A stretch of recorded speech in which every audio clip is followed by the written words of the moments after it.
Good afternoon friends. আজকে আমার মনটা না ভীষণ ভালো। কারণ হলো কি, আজকের বাইরের ওয়েদারটা অসাম। এখন বাজে ঘড়িতে 1:30। তাড়াতাড়ি কাজবাজ করে নিয়েছি, কারণ একটুখানি ঘুমাবো। কারণ আমার আর এরকম ওয়েদারে আমার তো ঘুমাতে ভীষণ ভালো লাগে।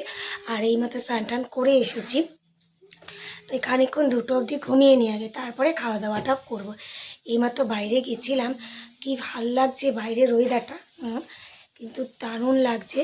আর যেহেতু আছে গুড ফ্রাইডে, আপনাদের নিশ্চয়ই আজকে সবার ছুটি, কিন্তু আমার কিন্তু ছুটি নেই, কারণ হাজব্যান্ড অফিসে চলে গেছে। যাই হোক, তবু কাজটা তাড়াতাড়ি করে সেরে নিয়েছি, কারণ ঘুমাবো বলে।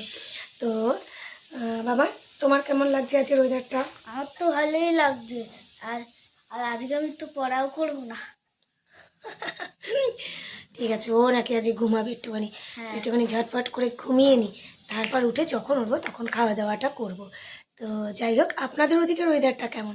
এখন কিন্তু আমাদের এদিকে পুরো কালো হয়ে এসছে, আর বাইরে ভীষণ হাওয়া দিচ্ছে, দারুণ লাগছে। তো যাই হোক, একটুখানি খানিকক্ষণ ঘুমিয়ে নিই, আর আপনারাও এনজয় করুন বর্ষাটা। আমার কিন্তু বর্ষা দেখতে না ভীষণ ভালো লাগে। তো চলুন, টাটা।